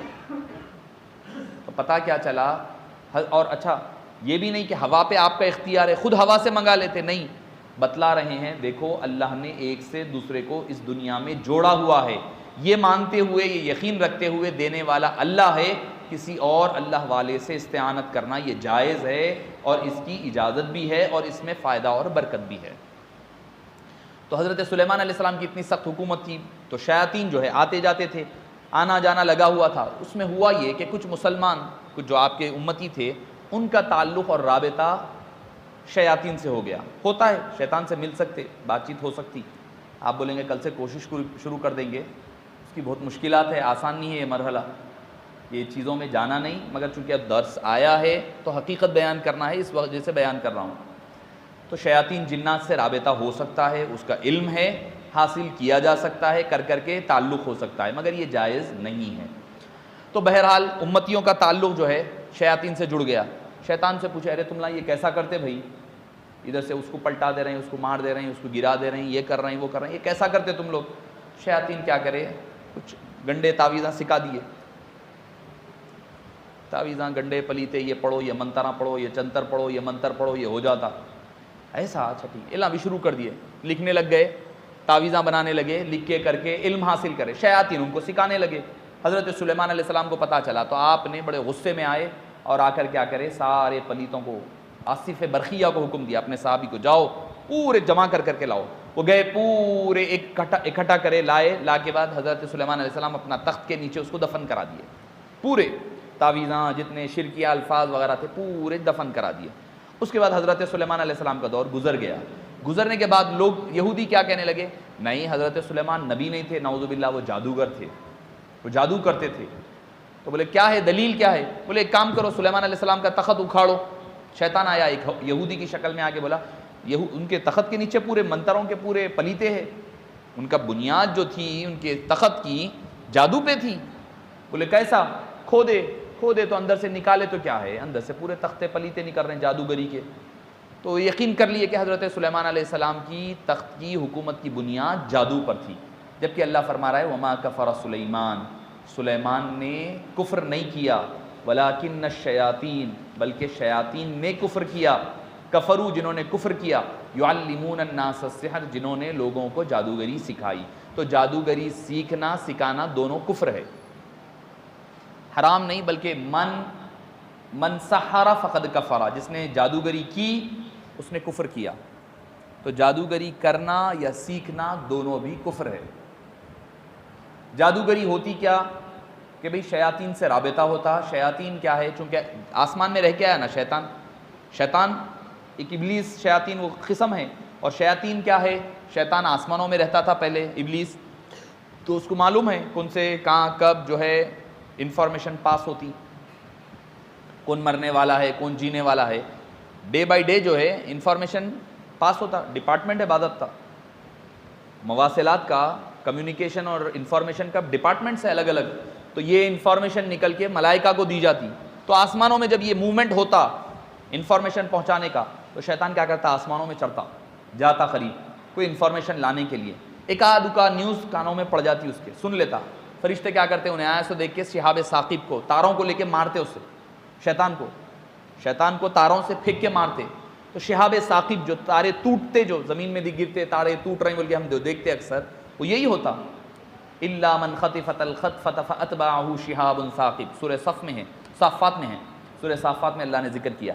تو فرشتے کیا کرتے، تارے پھینک کر کے مارے تو وہ پلٹ کر واپس آتا، مگر جو ایک آدھو کا نیوز لا لیتا نا، وہ نیوز لا کے جادوگروں کو دیتا۔ جادوگری کے لیے بڑے کٹھن، یعنی نالیوں میں رہنا پڑتا، گندی غلاظتیں کھانا پڑتا، شرکیہ افعال، شرکیہ باتیں کہنا پڑتا، تب جا کر شیطان کب آتا؟ برے کام کرے تو آئیں گا نا، اچھے کام اللہ اللہ کرتے بیٹھے تو شیطان نہیں آتا آپ کے پاس۔ شیطان کو دوست بنانا ہے تو برے کام کرنا پڑتا، برے کام، حرام کام کرنا، اللہ کی ناراضگی کو اختیار کرنا، شرکیہ کلمات کہنا پڑتا۔ جب وہ کہتے ہیں تو شیطان آتا ہے قریب آپ کے۔ برا کام کرے تو برے آتے قریب، نیک کام کرے تو نیک آتے قریب، یہ فارمولا ہے۔ اگر آپ چاہ رہے ہیں نیکوکار ساتھ رہے، نیکی آپ کے ساتھ رہے، تو نیک کام کرنا پڑتا، اللہ والے جڑتے، آپ اللہ والے بھی بنتے، ولی بھی بنتے، جو بھی ہے معاملات آگے بڑھتے۔ برا کام کریں گے تو برے لوگ جڑتے آپ سے۔ آپ سگریٹ پیتے بیٹھو، مسجد کے مؤذن صاحب، امام صاحب آ کے آپ کے ساتھ نہیں بیٹھ جاتے، کیوں؟ معلوم ہے برا آدمی ہے بھائی، برا آدمی، پینے والا ہی چاہتا بازو۔ آپ سگریٹ پیتے بیٹھو، گانجا پینے والا آ کے بیٹھتا بازو آپ کے، اس سے اوپر کا ہی چاہتا، نیچے کا نہیں آتا، آیا بھی تو انہیں وہ سیکھنے والا ہی چاہتا وہ بھی۔ اگر آپ ذکر کی محفل رکھو، پینے والا کرنے والا وہ نہیں آتے، جس کو اس سے شغف ہے ذکر کی درس کی محفل وہ اسی درس کی محفل میں آتے، جس کو جس چیز سے رغبت ہوتی ہے وہ اسی کی طرف آتا ہے۔ تو معزز سامعین کرام، جادوگری ہے، اس کی حقیقت ہے، اگر وہ کسی کے نقصان، اگر ہو سکتا ہے، اب کیا ہے ایک اس میں مسئلہ فقہی مسئلہ بھی ہے کہ اگر کوئی آدمی سیکھ رہا ہے، کیوں سیکھ رہا ہے کہ بھئی اس کے علوم سیکھ رہا ہے، اس میں شرکی افعال نہیں، قرآن اور حدیث کے ذریعے سے جادوگری کا توڑ سیکھ رہا ہے، کوئی پریشان حال ہے بھئی، کوئی مشکل میں ہے، کسی کے اوپر جادو کر دیا گیا، کوئی آپ تعویذ پڑھ کر کے، کوئی قرآن کی آیات پڑھ کر کے رقیہ کر رہے ہیں، اور یہ جائز ہے، قرآن کریم سے احادیث سے ثابت ہے۔ اگر کوئی اس مقصد کے لیے سیکھ رہا ہے اور اس میں شرکی افعال نہیں ہو رہے ہیں، شیاطین سے تعلقات نہیں جوڑے جا رہے ہیں، جنات وغیرہ سے ہو رہا ہے تعلق، تو یہ چیز جائز ہے، یہ جائز ہے اسلام میں۔ مگر آدمی کب ادھر سے ادھر ہو جاتا نہیں بول سکتے، ادھر سے ادھر پلٹ جاتا، یعنی نیک کام کرتے کرتے کرتے، اچھا کام کرتے کرتے کب برائی کی طرف جانا نہیں معلوم ہوتا۔ تو لہٰذا آج بھی ہے اللہ والے جن کو پاس اللہ نے یہ علم دیا ہے جو اچھے طریقہ کار سے قرآن و حدیث کی روشنی میں کرتے ہیں۔ اب میں سے آگے صاحب کوئی ہے تو بولیے، اللہ میرے کو نہیں معلوم بھائی، جو ہے جس سے ہے اس کے پاس جا کر آپ ڈھونڈیے، تلاش کریے، نہیں معلوم ہے، کیونکہ میرے کو کیا معلوم، میں جو ظاہری طور پہ معلوم میں بول سکوں گا، اب اندر جانے کے بعد اگر کوئی غلط نکلے تو میں ذمہ دار ہو جاؤں گا، پھر اس وجہ سے میں کسی کے بارے میں نہیں بولتا یہ کرو وہ کرو۔ ہاں ہمارے پاس جو طریقہ کار ہے وہ یہ کہ بھئی ذکر و اذکار دیے جاتے ہیں، کوئی بارگاہوں میں حاضری کے لیے درگاہ یوسفین ہے یا بغدادی شاہ صاحب علیہ رحمہ کی بارگاہ لنگر ہاؤس ہے، ایسے جو مقامات ہیں ہمیں کہا گیا، جو سکھایا گیا، اور یہ علم سیکھنا کوئی بڑی بات نہیں ہے، یہ کوئی بڑی بات نہیں ہے، مگر اس کا نقصان کیا ہوتا ہے، آپ کی روحانیت کمزور ہو جاتی ہے، آپ کی روحانیت کمزور ہوتی ہے۔ آپ ذکر کر رہے ہیں، مراقبہ کر رہے ہیں، قرآن پڑھ رہے ہیں، آپ کی روحانیت جو ہے لیول بڑھا، اب وہ جو آپ کے اندر روحانیت بڑھی ہے اس کو آپ عملیات میں استعمال کریں گے تو وہ عملیات کی طرف چلے جائے گی، آپ اللہ کے قرب میں نہیں جائیں گے، آپ کی جو روحانی ترقی ہوئی تھی نا وہ ترقی ادھر یوٹیلائز ہو جاتی۔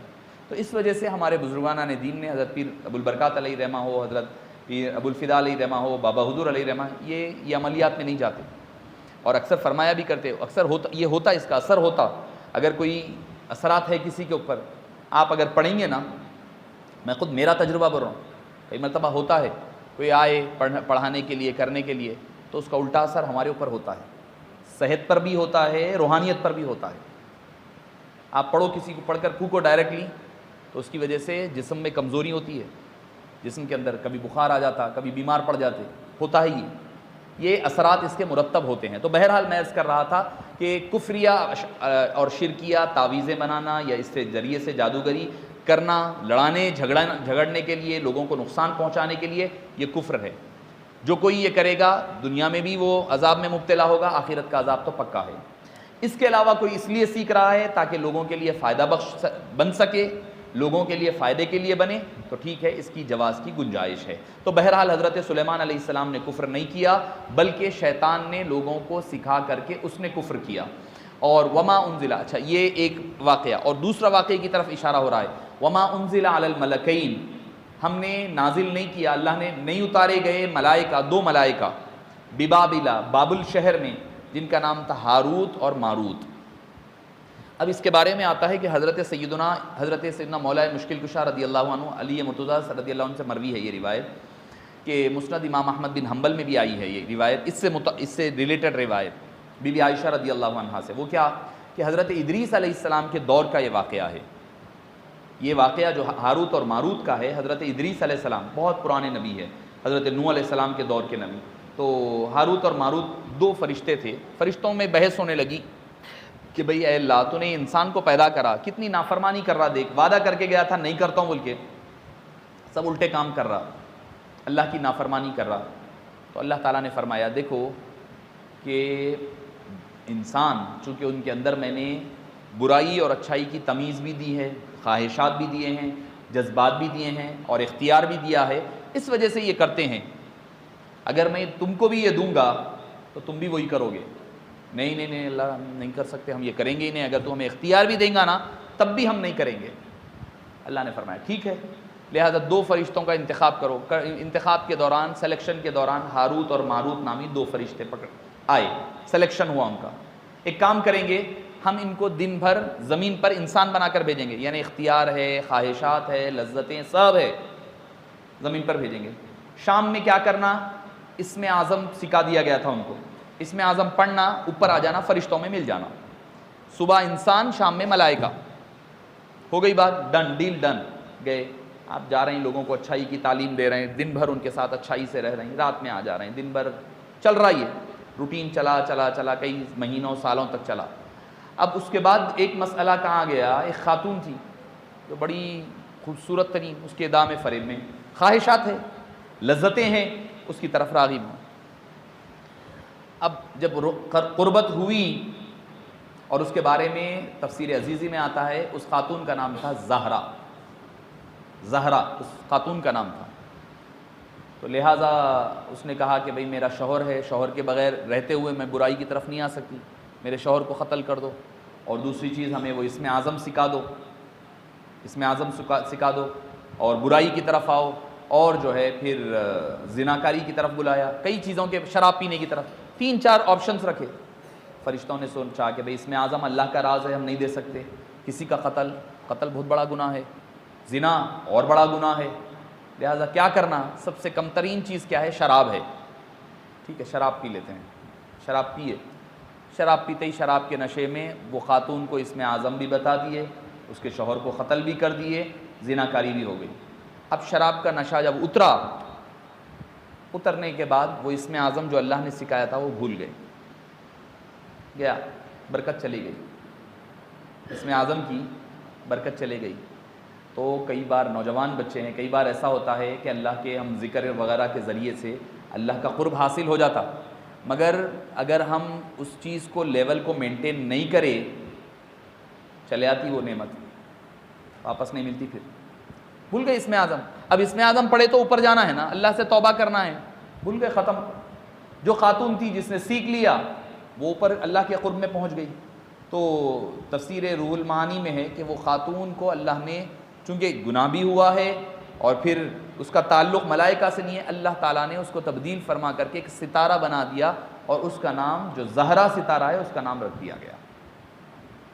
اب یہ دونوں کیا کرنا، نبی پر وحی نازل ہوئی، کیا کرنا، توبہ کرنے دربار میں حاضر ہوئے، بولے کیا کرنا، بولے توبہ چاہے تو دنیا میں عذاب لو یا آخرت میں، بولے دنیا کا عذاب، آخرت کا دیکھے ہوئے تھے عذاب کیا ہے، اوپر کا عذاب معلوم ہے، دوزخ کیا ہے، جنت کیا ہے، سب معلوم، نہیں اللہ دنیا میں دے دے۔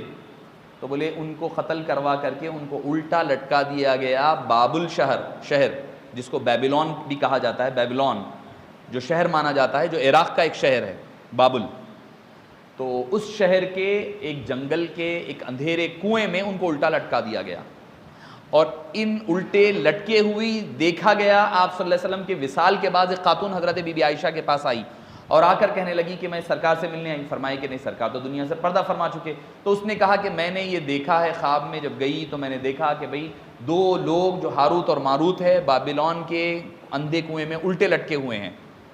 تو بہرحال یہ جو روایات ہے ایک دوسرے سے ملی ہوئی ہے، تو بہرحال اللہ تعالیٰ نے، اور یہ کرتے کیوں بھیجا جب تھا اللہ نے، تو کرتے کیا تھے، لوگوں کو بولتے تھے دیکھو بھئی جادوگری مت سیکھو، سیکھنا گناہ ہے، مگر جب لوگ کو کہتے اگر سیکھ رہے ہیں تو جو ہے اچھے پرپس کے لیے، مقصد کے لیے سیکھا جائے، برے مقصد کے لیے نہیں کرے۔ وما يعلمان من احد، وہ لوگ سکھایا کرتے۔ وما انزل علی الملکین، بعض قراء نے، بعض ائمہ نے اس کو ملکین بھی پڑھا ہے، بادشاہ، ملک بولے تو بادشاہ، 2 بادشاہ بولے تو یہ مسئلہ ہی حل ہو جائے گا، مگر امام سیدنا امام عاصم کوفی، امام حفظ جن کی روایت سے ہم پڑھتے ہیں، وہ کہتے ہیں ملکین دونوں فرشتے تھے جو اتارے گئے بابل کے مقام پر، جن کا نام، ایک کا نام تھا ہاروت، دوسرے کا نام تھا ماروت۔ وما يعلمان من احد، وہ دونوں سکھایا نہیں کرتے کسی کو، حتیٰ یہاں تک کہ یقولا، وہ کہتے انما نحن فتنۃ فلا تکفر، دیکھو یہ بڑی آزمائش ہے، فلا تکفر، تم اس آزمائش میں پڑھ کے کفر مت کر لو،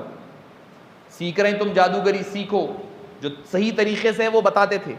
بعض لوگوں نے کہا اس سے مراد وہ علوم تھے جو وظیفہ وغیرہ پڑھ کر پھونکنے کا جو علم ہوتا ہے، جو قرآن اور حدیث سے ثابت ہے، وہ علم سکھایا کرتے تھے۔ جادوگری سے مراد وہ گندے علم نہیں ہوتے تھے، بلکہ جادوگری کا، سحر کا، گندے یہ کالے جادو، بلیک میجک، یہ میجک وہ میجک، اس کا رد جو رقیہ کے ذریعے سے ہوتا ہے، جو قرآن اور حدیث کی شکل میں ہوتا ہے، وہ سکھایا کرتے تھے ہاروت و ماروت، نہ کہ ایسا جادو جس کی وجہ سے کفر اور شرک ہوتا، نہیں، وہ نہیں سکھاتے تھے۔ اور یہ جائز ہے، پڑھ کے پھونکنا، سورہ فاتحہ ہے۔ حضرت ابو سعید خدری ہے، آئے آپ صلی اللہ علیہ وسلم پاس آ کر کہنے لگے یا رسول اللہ ہم آ رہے تھے تو لوگ، ایک آدمی شخص بیمار تھا، اس نے ہمیں کہا کہ بھئی ہم بیمار ہے، ہم تمہیں اتنے گھوڑے یا اونٹ دیں گے، تم ہم پر کچھ پڑھ کر پھونکو۔ تو حضرت ابو سعید خدری فرماتے ہیں ہم نے سورہ فاتحہ پڑھ کر پھونکے تو وہ اچھا ہو گیا۔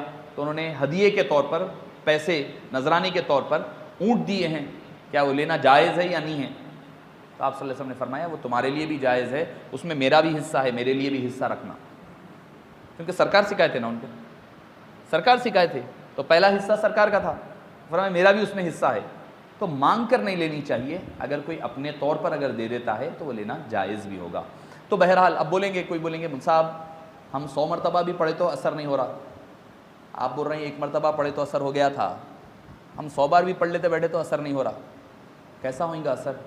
ان کے جیسی نہ ہماری زبانیں ہیں، نہ ان کی طرح ہمارے دل ہے، نہ ان کی طرح ہماری آنکھیں ہیں، نہ ان کی طرح ہمارا ایمان ہے۔ اثر آج بھی ہے اس میں باقی، اثر آج بھی باقی ہے، وہ زبان لا لو اثر آج بھی پیدا ہو جاتا، ویسی زبان کر لو آپ پاک، پھر پڑھو دیکھو آپ نہیں ہوا تو بولنا، اس کے باوجود آج بھی ہے، آج بھی وہ کلام کی تاثیر تو باقی ہے، آج بھی اس کا اثر باقی ہے۔ تو بہرحال ہاروت و ماروت کو اللہ تعالیٰ نے وہ کہتے تو کہتے دیکھو مت سیکھو، یہ بہت بڑا فتنہ ہے، پریشانی والی چیز ہے، مگر آج کل معاف فرمانا اکثریت جو ہے ہمارے مسلمانوں کی اس میں پڑی ہوئی ہے، گندے علوم میں پڑی ہوئی ہے، جا رہے ہیں ہندوؤں کے پاس بھی جا رہے ہیں، غیر مسلموں کے پاس جا کے عملیات کرا رہے ہیں، بہو جاری ساس کے خلاف، ساس جاری بہو کے خلاف، ساس جا کے بول رہی میری بہو کو میرے بیٹے سے دور کر دو، بہو جا کے بول رہی میرے شوہر کو بیٹے ان کے اماں سے دور کر دو۔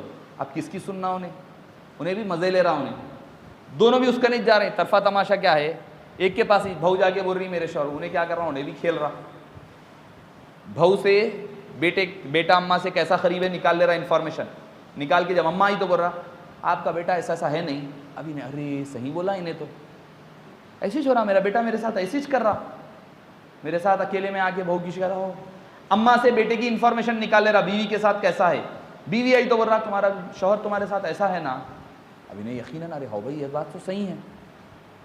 تو یہ جادوگروں کے پاس، یہ ملاؤں کے پاس، یہ عاملوں کے پاس مت پھرو، سب سے پہلی چیز قرآن کریم پکڑو آپ، اور اگر کوئی عملیات ہوئے ہیں تو دلائل الخیرات پکڑو، قرآن، دلائل الخیرات۔ تیسری چیز اگر زیادہ کوئی مسئلہ ہے قصید بردہ شریف، پوری چیزوں کا حل اس میں ہے، یقین کے ساتھ آپ پڑھو، دیکھیے آپ دور ہوتے، سارے مسائل حل ہوتے۔ ہمارے استاد خواجہ شیخ صاحب علیہ رحمہ فرماتے کہ ایک جن تھا، قابض ہو گیا تھا ایک خاتون پر، جا رہا نہیں، سب جگہ پھر لیے، سب عاملوں کن چلے گئے، کہیں بھی نہیں ہو رہا اثر۔ تو ایک بڑے عالم صاحب پکڑے کے بولے بھائی تو جاتا کیسا آخر؟ تو بولے نہیں جاتا میں کس سے بھی، پھر کیا کرنا؟ بولے ایک ہی چیز ہے جس سے میرے کو ڈر ہوتا، بولے وہ کیا ہے؟ بولے دلائل الخیرات ہے، دلائل الخیرات سے ڈرتا ہوں۔ تو دلائل الخیرات کا ورد شروع کرے، شیطان بھاگ گیا۔ شیاطین اور جنات کو بھگانا ہے تو گھر میں قرآن پڑھو آپ، جس گھر میں قرآن کریم پڑھا جاتا ہے شیطان اتنی دور چلا جاتا ہے جتنی دور قرآن کی آواز جاتی ہے۔ ہمارے پاس کہاں ہے قرآن؟ بالکل نہیں ہے۔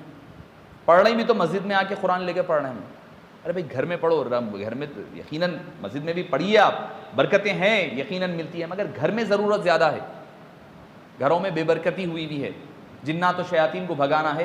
آپ صلی اللہ علیہ وسلم نے اس کے علاج بھی بتائے ہیں، فرمایا کئی رقیہ کے کئی ذرائع بتلائے، فرمایا کہ 7 دانے اجوا کے جو صبح 7 دن کھا لے جادو سے محفوظ رہتا ہے، سورہ فلق اور ناس پڑھنے کے لیے کہا گیا، یہ پڑھنے والا جادوگری سے محفوظ رہتا ہے۔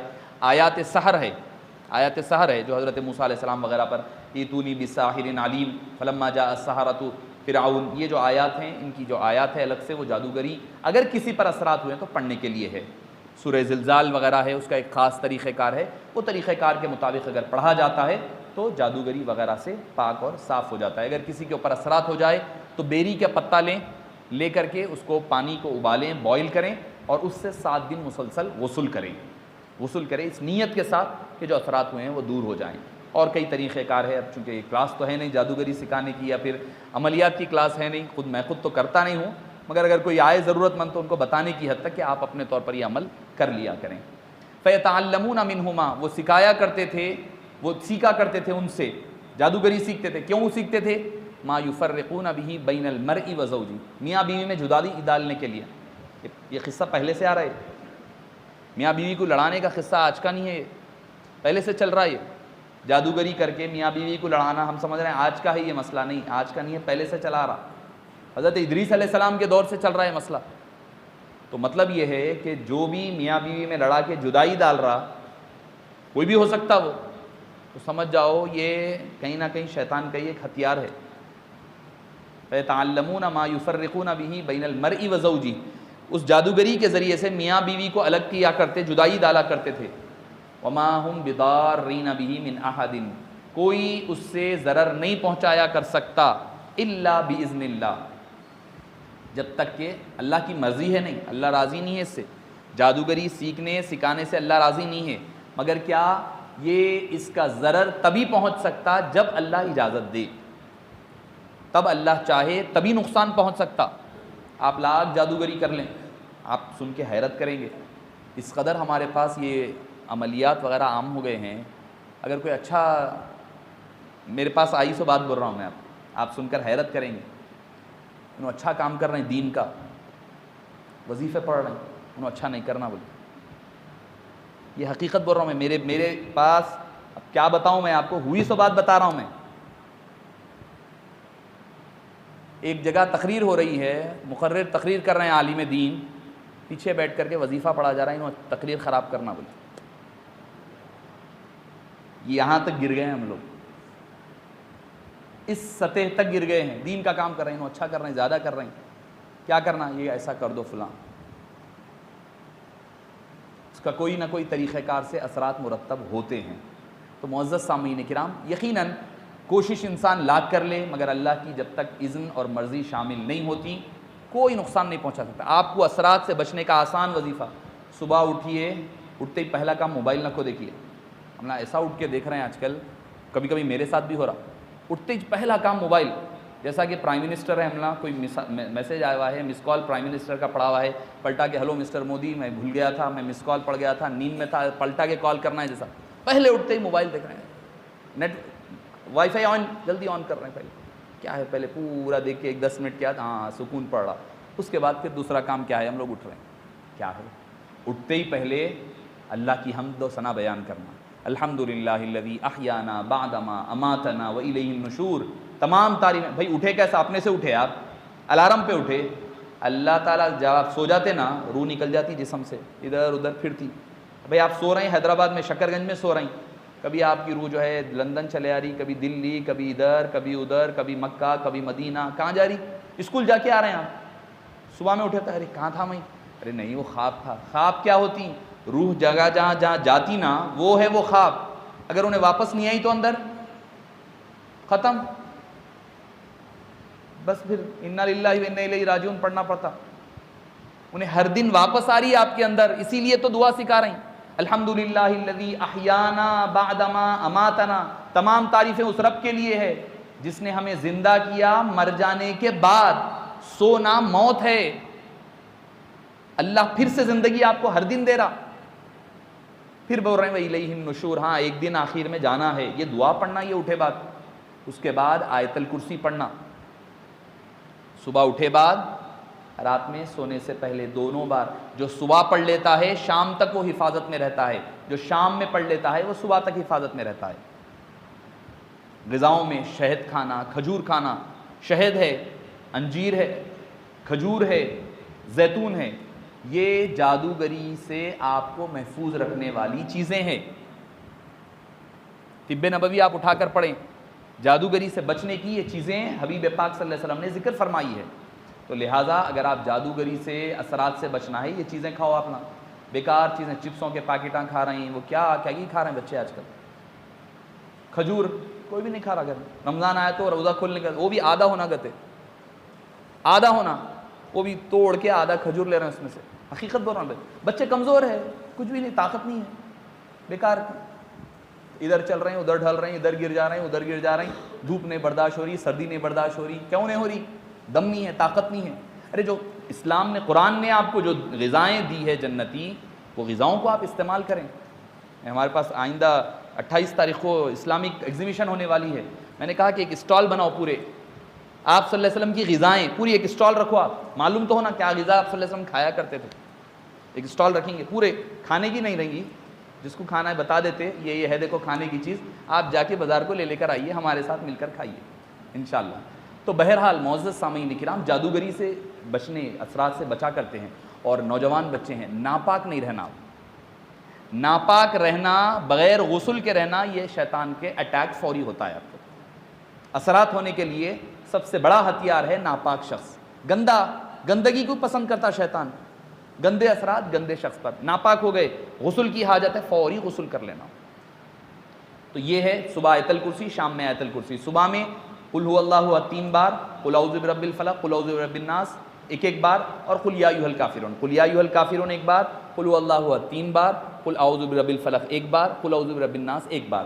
صبح بھی پڑھیے, شام بھی پڑھیے. آپ سیو ہے, پروٹیکشن میں ہے, سیکیورٹی گارڈ آپ کے ساتھ فرشتوں کی شکل میں چلا کرتے ہیں, آپ محفوظ رہتے ہیں. تو وَيَتَعَلَّمُونَ مَا يَضُرُّهُمْ وَلَا يَنفَعُهُمْ, وہ سیکھا کرتے تھے جو کچھ نہ وہ اس سے ان کو ضرر پہنچا سکتے نہ نفع پہنچا سکتے, جب تک کہ اللہ کی اجازت نہیں رہتی.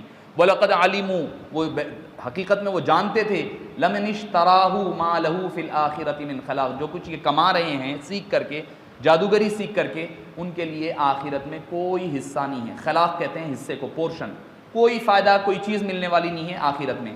وَلَبِئْسَ مَا شَرَوْا بِهِ أَنفُسَهُمْ, جو کچھ کما رہے ہیں وہ اپنے آپ کے لیے, اس دنیا کے لیے کما لے رہے ہیں, آخرت میں قیامت میں کوئی چیز ان کو ملنے والی نہیں ہے. لَوْ كَانُوا يَعْلَمُونَ, اگر وہ جان لیتے تو یہ بات کو سمجھ جاتے. وَلَوْ أَنَّهُمْ آمَنُوا, اور اگر وہ ایمان لے آئے, اس کے باوجود بھی, اگر کوئی جادوگری کرے, کفر کر لے, اس کے باوجود بھی اگر وہ ایمان لا لے, وَاتَّقَوْا, اور نیک تقوی پرہیزگاری کا راستہ اختیار کر لے, لَمَثُوبَةٌ مِّنْ عِندِ اللَّهِ خَيْرٌ, ضرور بضرور اللہ تعالیٰ کے پاس ان کے لیے ثواب اور خیر کے خزانے اللہ لٹائے گا, عطا کرے گا. لَوْ كَانُوا يَعْلَمُونَ, اگر وہ جان لے, اگر اس بات کو سمجھ لے اور تقوی اور پرہیزگاری اختیار کر لے, ایمان لا لے, تو اللہ تعالیٰ جو ہے آپ کو پھر سے پلٹانے والا, لوٹانے والا ہے. تو لہٰذا کرنا کیا ہے کہ جادوگری ایسے عملیات, گندے چیزوں کے واسطے خزانے ہیں. آئے ایک صاحب پوچھ رہے ہیں, صاحب وہ خزانہ کیسا نکالتے, ذرا کوئی وظیفہ ہے تو خزانہ نکالنے کا دئیے. میں بولا آپ کے ہاتھ سے خزانہ لینا جائز ہی نہیں ہے. ایک صاحب پوچھنے لگے, صاحب خزانہ نکلا تو اس پہ زکوٰۃ دینا کیا؟ میرے پاس خزانہ نکلا تو میں زکوٰۃ دینا کیا اس کے اوپر؟ میں بولا وہ آپ کا مال ہے ہی نہیں, وہ تو آپ زکوٰۃ کیسا دیتے؟ تو لہٰذا ایسے کاموں کے لیے اپنی وقت کو, پیسے کو, لوگوں پہ بھی بھروسہ نہیں کریں. لوگ کئی ملتے ہیں, ارے خزانہ ملتا سو میں بتاتا ہوں, گارنٹی خزانہ دلاتا ہوں, اطلاع کا آپ دو, میں آپ کو خزانہ دلاتا ہوں. کبھی بھی چکر میں نہیں جانا. جو تھوڑا ہے اللہ کی طرف سے دیا ہوا, اس میں برکت کی دعا کرنا, زیادہ کی حرص میں اور لالچ میں نہیں جانا. تو یہ بنو اسرائیل کی جو 2 قباحتیں تھیں, جبریل امین سے دشمنی اور جادوگری, یہ 2 چیزوں کا ذکر ہوا. آنے والے درس میں آپ صلی اللہ علیہ وسلم کی بے ادبی اور قرآن کی آیات کو نہ ماننا, اس کے حوالے سے ہم اور آپ گفتگو کریں گے. اللہ پاک سے دعا ہے کہ باری تعالیٰ جو کچھ کہا اور سنا گیا اس کو قبول فرما, کہنے اور سننے والوں کو عمل کی توفیق نصیب فرما, قرآنی علوم سیکھنے سمجھنے کی توفیق نصیب فرما, اس پر ثبات قدم عطا فرما. جب تک جیئیں اسلام پر جیئیں, مرنے لگے تو خاتمہ بالخیر فرما. اے باری تعالیٰ ہمارے گناہوں کو, ہمارے خطاؤں کو درگزر فرما. جتنے حاضرین جمع ہیں ان تمام کے جائز مقاصد کو پورا فرما. اے باری تعالیٰ ہمیں نیک راہ عطا فرما, اس پر ثبات قدم عطا فرما. جب تک جیئیں تیرے اور تیرے حبیب پاک صلی اللہ علیہ وسلم کے بتائے ہوئے طریقے پر عمل کرنے کی توفیق نصیب فرما. جن جن لوگوں نے ہم سے دعاؤں کی درخواست کی ہے باری تعالیٰ ان تمام کو صحت اور عافیت عطا فرما. باری تعالیٰ محمد ریاض صاحب جن کے جو علیل ہیں, باری تعالیٰ ان کو صحت اور عافیت عطا فرما, اور عطیہ بیگم صاحبہ جو علیل ہیں, باری تعالیٰ ان کو صحت اور عافیت عطا فرما. اس کے علاوہ جو باری تعالیٰ بیمار ہے انہیں شفاء عاجلہ کاملہ مستمرہ عطا فرما. جو پریشان حال ہیں ان کی پریشانیوں کو دور فرما. ہماری دعاؤں کو حبیب پاک صلی اللہ علیہ وسلم کے صدقے و طفیل قبول فرما. آمین بجاہ طہ و یاسین برحمتک یا ارحم الراحمین والحمد للہ رب العالمین. اگر کوئی حضرات کو کچھ